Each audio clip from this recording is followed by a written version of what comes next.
Spotlight is proudly sponsored by HEC Media, St. Louis's home for arts, education, and culture. It is the perfect time to embrace being a constructive rebel. I do enjoy doing every bit of this. If we've had one, we've had 10 people that refer to us as, this is my happy place.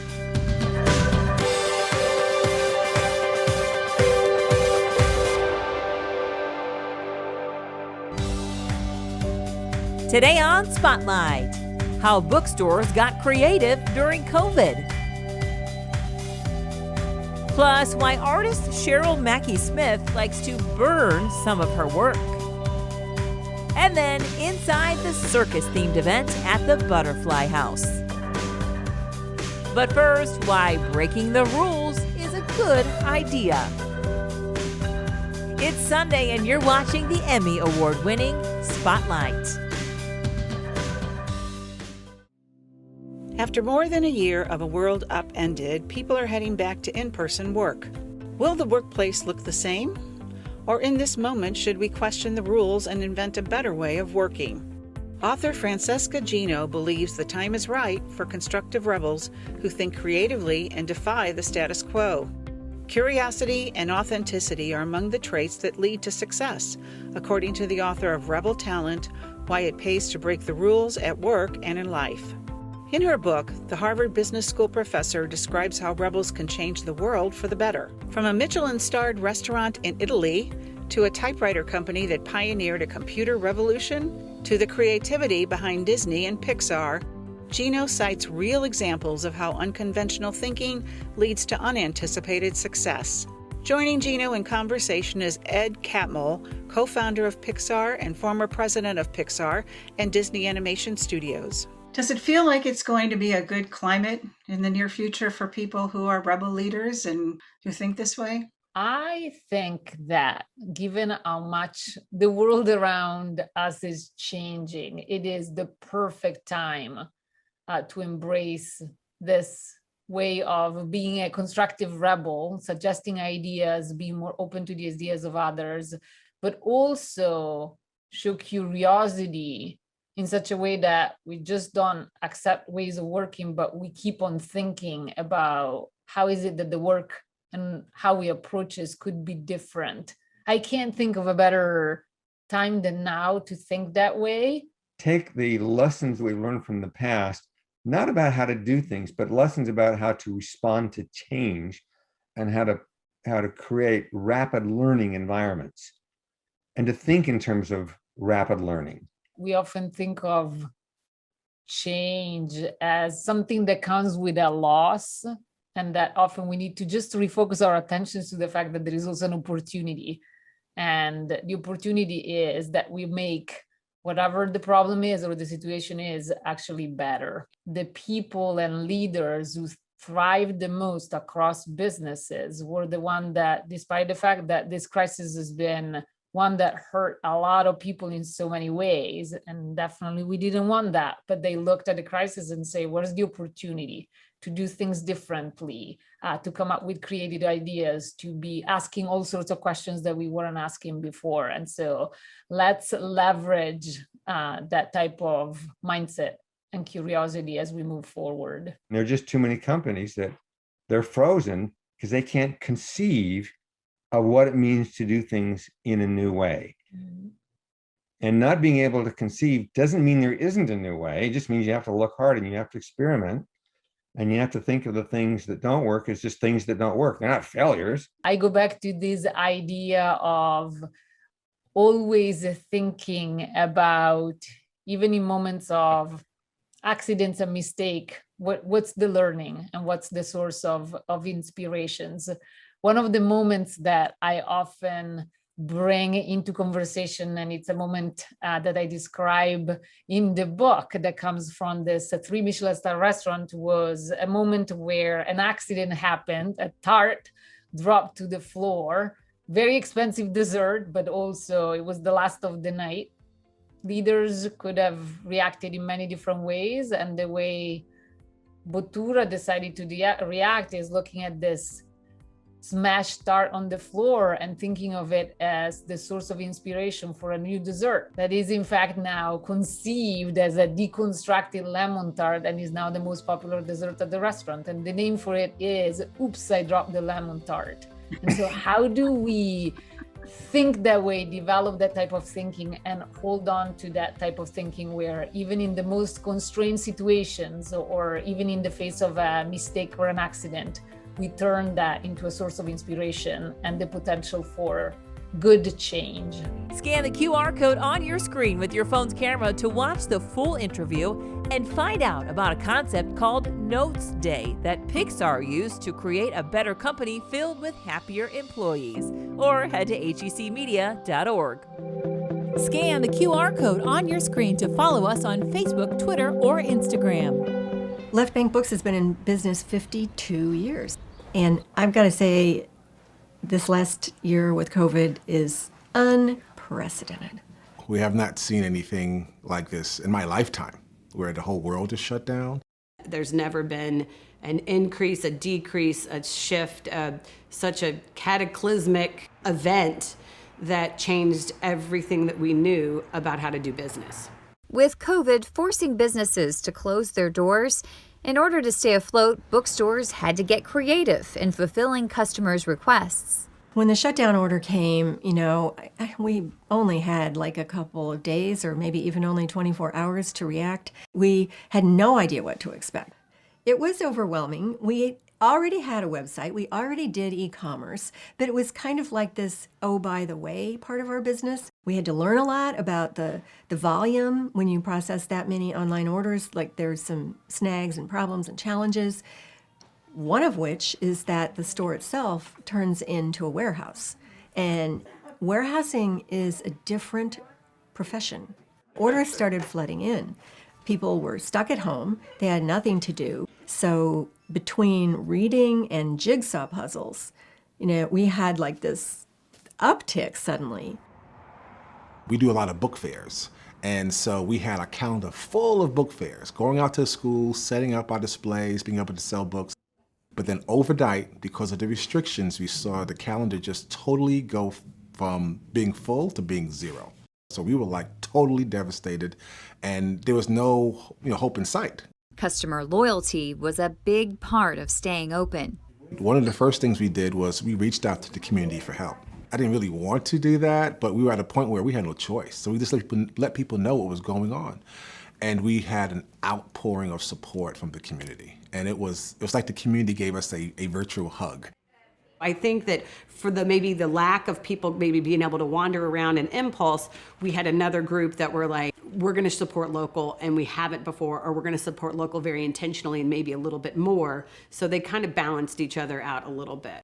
Organizations also wanted to make a commitment to support Black-owned businesses, Black bookstores, and to also add diversity and inclusion into their library selection, their classroom and curriculum selection. Virtual events soon became a part of everyday life. When COVID happened, there was a moment where we were still trying to figure out, can we do in-person events? Can we make this happen?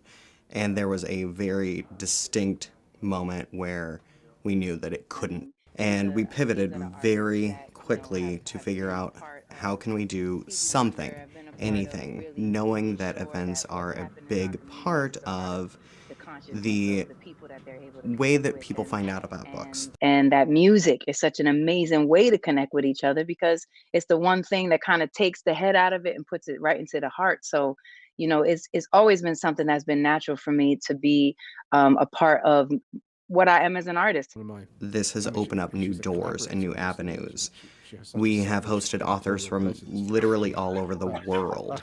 We realized that we needed to do things that were live and to try to interact with our customers who couldn't be in the store. So we would be taping videos of gift suggestions. And so we came up with this idea called mystery boxes that you can tell us something about anybody in your life, including yourself, and you tell me the budget. So you say, okay, $50, and it's for my neighbor who likes Star Trek, dogs, and nonfiction World War II. And we'll put together a box of books and merch. There were two main things that we did. We have a twice a week story time. And instead of doing it in person, we started to do it online. And so we have children that would tune in order to engage and interact with all the different new books that are out there. But when Grandma saw the machine, she danced on the spot. That's not a rusty rocket. It's the space train. The second thing that we did is that we expanded our book subscription service. We'll be able to send you books every month. And so that actually expanded quite a bit over this time as well. Now that things are opening up again, there's a lot to look forward to, as well as the things that will remain the same. Nothing is going back to the way it was before, I think, in any facet of our lives. In our bookstore, we're definitely keeping the curbside pickup. We still offer delivery and shipping, of course. Our online business, when we reopened, did not go back to our pre-COVID numbers. It stayed pretty constant. And then our walk-in traffic has just added to that. It's going to be amazing to see children back into the store and have them engaging with the books and engaging with each other. I mean, that's kind of why we wanted the brick and mortar bookstore in the first place, to be a gathering spot for, all things about children's literature. It feels wonderful to have people back in the store. Our customers have been so happy to come back. They come in and you can just sort of see this relief, on them, and to connect again with this place that they love, that means so much to them. I want to have people just know that Left Bank Books can be a place that they know will have books that will interest them, events that will interest them, things that they will find stimulating and hopefully influence them to change the world. If we've had 10 people that refer to us as, this is my happy place, and we're glad that everybody's back. You just never know where that spark is going to come from.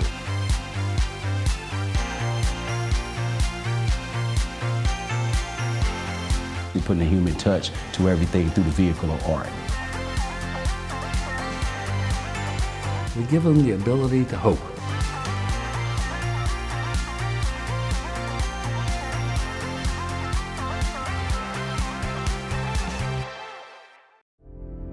I think the process of what I do has a lot to do with my need to order and place things and move things around. I roll out tiny, thin slabs of clay, and then I warp them and shape them, all different kinds of shapes. I have a lot of fun taking all of the pieces and laying them out on big boards so they are framed wall pieces that have abstractions of nature-based things, leaves and twigs and things like that, that I put in the pieces. And so they're all very organic.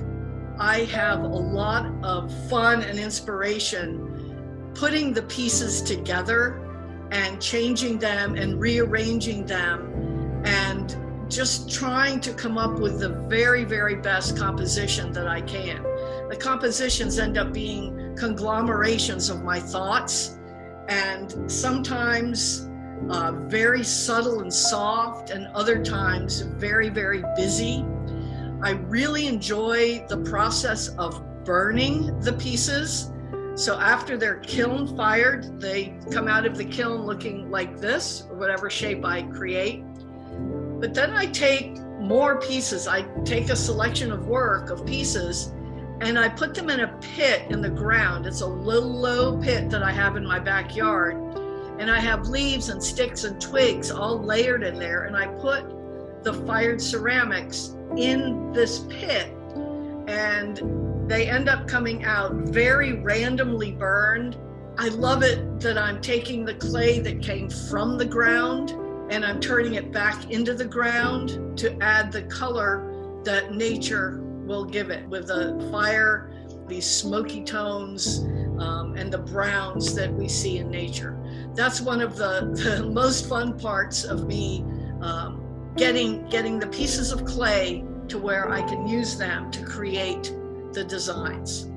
When I'm showing at shows and I have the folks coming by, they've never seen anything exactly like this before. They know ceramics, obviously, they really don't know that it's clay in the beginning. So I have these amazing conversations about what the material is and then my basic process.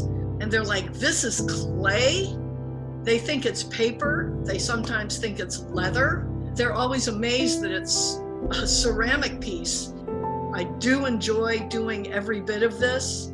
It's inspiring to me to see other artists at the art shows and what they're doing with their media, and coming back into the studio and just playing around with the clay and creating new pieces is really my happy place. I really enjoy it. You can find Cheryl Mackey Smith and other artists at this year's St. Louis Art Fair, September 10th through the 12th. Scan the QR code on your screen to meet more of the artists. The story of Pokey LaFarge, later on Spotlight. We're here at the Butterfly House in Chesterfield, Missouri, located in Faust Park. This summer we are celebrating Under the Big Top, which is our carnival circus themed event, which is where we bring all things fun and exciting about bugs and show them off here in our Small Wonders area and in our Flight House where our butterflies and amazing plants are. So around me here is our Professor Von Flytrap Sideshow Spectacular. And so we have different themed animals. Perhaps you'll see the incredible bulk, a very big, strong beetle, like our Hercules beetle, which is one of the largest and strongest insects in the entire world. Or perhaps you'll see Mr. Invisible, which is a tank that may look at first glance like it's empty, but there's animals hiding in plain sight. You'll see things like Multi-Limbo, the animal with hundreds of legs, which is actually a giant Malaysian millipede. Or you may see Mr. Tank, which is actually a death-feigning beetle from southeastern United States. These are beetles that when they are scared, they play dead. If you're a bird or a scorpion or a tarantula, you may try to bite them or sting them, but their exoskeleton is so strong that even a steel pin can't go through their shell. And so if they give up and they find something else that's easier for them to bite or sting for their lunch, and then eventually the death-feigning beetle gets up and walks away. Inside of our tropical conservatory, you will see our fabulous flora, which we have lots of circus-themed plants that we brought in just for this event that you won't see at any other time during the year. So a lot of people come to the Butterfly House because they want to see the butterflies. They appreciate their beauty, they want to see them because they just like butterflies, and that's fine.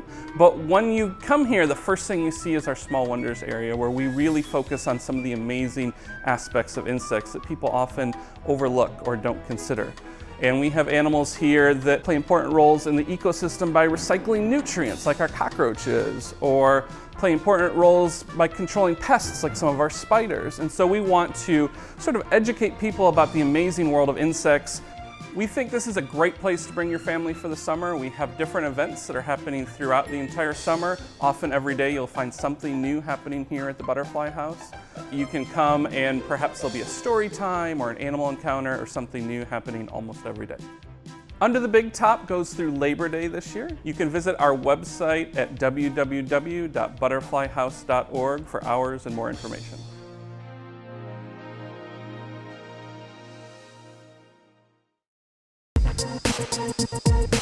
For content that keeps you coming back for more, go to hecmedia.org.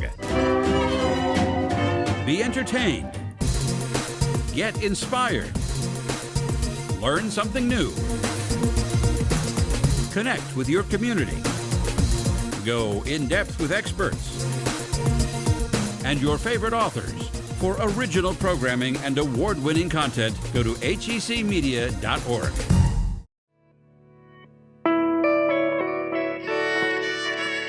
We thought we had a chance to do something very special.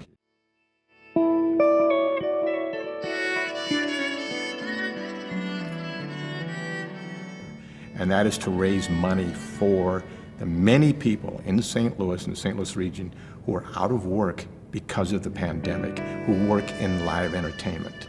We're talking about a staggering amount of people that are involved in producing a show. I don't care if it's at Busch Stadium or the Del Mar Hall. The checklist is the same. It's ticket takers, it's wait staffs, it's backstage crew, stagehands, lighting technicians, sound engineers, marketing people. Runs like a machine. But when you walk into a theater like the Sheldon here and it's empty, I begin to realize just how many people are affected by the shutdowns of these theaters.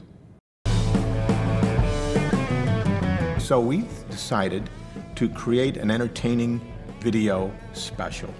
It's an hour and a half long, 90 minutes long, that shows St. Louis what does happen in a concert. It's really an entertainment special. It's a show. It's not a streaming concert.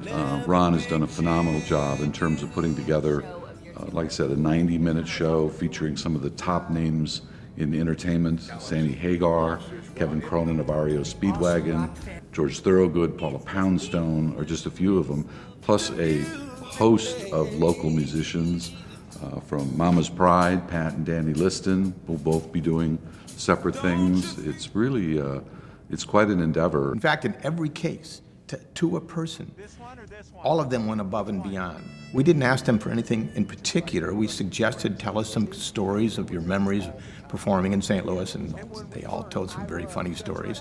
I don't think I've ever done a tour where I didn't stop in St. Louis. Even if I just did a 2-week tour, one of them was in St. Louis.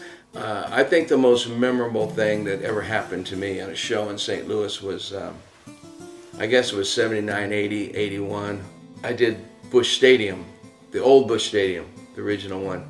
And I had the song Red, was pretty much a hit. Trans Am was out at the time. So a guy had a Trans Am. So I borrowed his Trans Am and had a Z28 chase me into the stadium through the back. And behind the stage where you could see, everyone, the whole place could see, we spun circles around, tore up the damn lawn. I think I had to pay for it. And then stopped the car, jumped out of the T-top, ran up on stage, and went into the song Trans Am. And I just remember that by the time I got to the stage, I was so exhausted from what it took to jump out of that car and run about 100 yards up a ramp onto the stage, and then all of a sudden there's 44,000 people, and I'm going, I'm out of gas in the first song. Everyone who donated, everyone who shared a Facebook post, everyone who told their friends about it and watched it. We've created this kind of a community within a community to help our neighbors. Let's forget our goodbyes and how quickly time flies, because my friends, we're together again, yeah, tonight. Here we are, just like before, together again.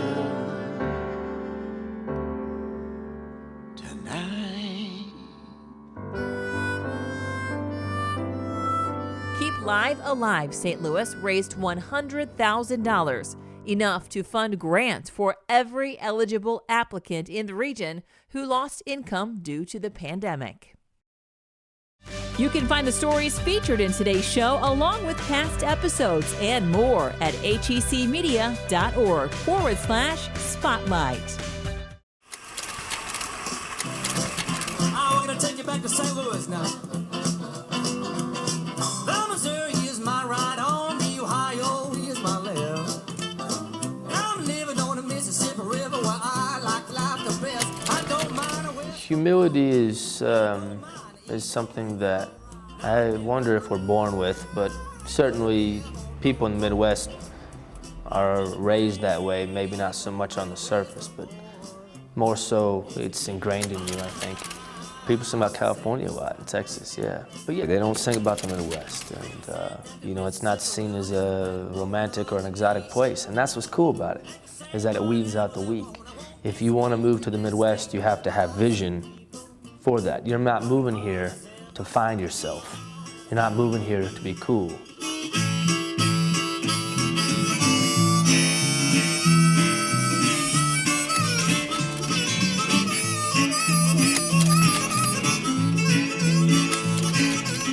St. Louis has been home for 6 years, yeah, and I would say that it's for the first time in my life, honestly,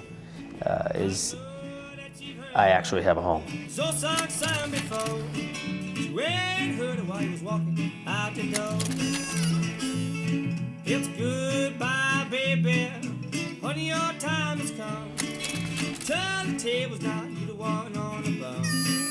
Well, I told them I was going hitchhiking around the country. I don't know what kind of parent would be too happy about that. They obviously weren't totally opposed to it because they let me go. I realized at a young age that I was always very imaginative. I realized that I could do anything I wanted to do. I could create any kind of world I wanted to create. If it wasn't there for me, I knew from the music that I was listening to and from the books that I was reading that there was a huge world out there. And if I wanted to go see it, all I had to do was go see it. You know, you kind of got to make your own rules sometimes.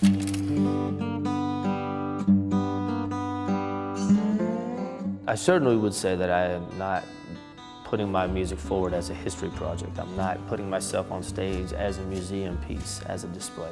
I don't dress a certain way to please anybody. I don't sound a certain way to please anybody. I don't bring it back just because I want to be retro, because I want to be this thing, and you know, it's all of who I am. I'm just a different person, a unique part of society, and hopefully another part of what makes this country great, our diversity and our uniqueness. I met Jack through a phone call that he gave me 3 years ago. He heard me on WSM, 6:50 a.m. out of Nashville. Said he liked my voice, he liked my style, and wondered if I would want to come and record a single for his record label. You know, we've done a lot of recording with him since, and because of him, I got to be in my first Hollywood movie. I got to travel around and open up a bunch of shows for him at some very prestigious venues that I probably never would have got to play otherwise. He's been in my corner and been a big proponent and a spokesman for my music. Well, I'm just a plain old Midwestern boy. This is your part, just getting by. Central Time. Come on with me. The Midwest isn't given a whole lot of credit, and people here, I think, sometimes in St. Louis especially, is known of having low self-esteem. But, you know, I look to hopefully change that and make people proud, but again, you have to know why you're proud. And that's really just opening your eyes and looking beneath the surface of most things. Usually, you will find the best things are underneath the surface. Yeah, I can't have it all, but I'm having a ball on town at a time.